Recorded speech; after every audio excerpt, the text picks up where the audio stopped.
Once Upon a Time est terminé, il est temps de réagir à chaud.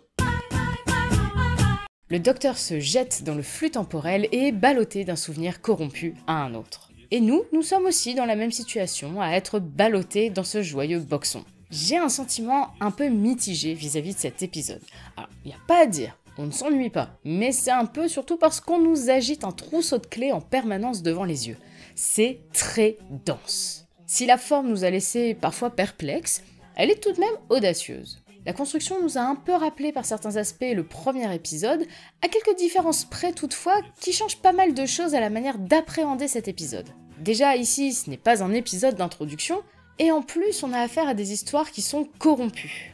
On est à mi-saison et on nous rajoute tout un tas de nouvelles questions, c'est de plus en plus difficile de théoriser sur la résolution. Du coup, l'étrangeté de cet épisode n'en sera probablement plus d'ici la fin de saison. Notre avis va peut-être radicalement changer après l'épisode 6. Ce format narratif nous permet d'en découvrir plus sur les différents protagonistes, Vinder en tête, vu qu'on savait finalement assez peu de choses sur lui. Son histoire est plutôt simple, mais arrive tout de même à être intrigante. Même constat pour Belle, qui a l'air de sortir un peu de nulle part au début, et en fait on s'attache à ce personnage plutôt sympathique. De plus, son histoire permet de voir à l'œuvre les charognards qui profitent du flux pour s'octroyer des victoires faciles.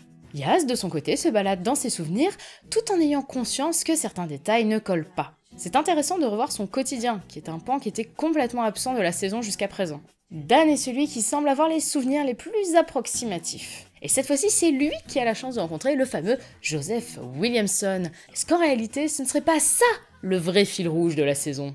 Le docteur en sait enfin plus sur elle-même. Pour le coup, on a enfin de véritables clés pour commencer à comprendre un peu mieux son passé. Elle a clairement moins l'avantage sur les Ravagers qu'elle a pu l'avoir par le passé, et eux sont autrement plus puissants qu'autrefois. Néanmoins, pour l'instant, leur motivation au-delà de l'envie de créer du chaos, ça reste un petit peu vague, je trouve. C'est peut-être juste pour enquiquiner le docteur. Après tout, leur évocation du concept de jeu, quand ils parlent de Diane, semble indiquer que pour eux, ce n'est que du divertissement. Au-dessus de tout ça, trône une figure encore plus mystérieuse et puissante que les Ravagers, et qui en plus semble venir d'une espèce de monde extérieur à notre univers. Allez hop, on rajoute un mystère sur notre liste de mystères à résoudre plus tard. Personnellement, c'est vraiment ma théorie propre, je pense que ce sera plutôt une histoire qui sera résolue dans les specials. En tout cas, quand on sait que cette saison a subi des coupes et des réécritures pour pouvoir être tournée en pleine pandémie, j'ai un peu l'impression que cet épisode, un poil bordélique, a pu être victime de ces réécritures. En gros, on a plein d'infos, on a plein de bonnes idées, et on n'a absolument aucun moment pour souffler. Je pense que c'est un épisode qu'on ne pourra pleinement appréhender qu'après avoir fini la saison.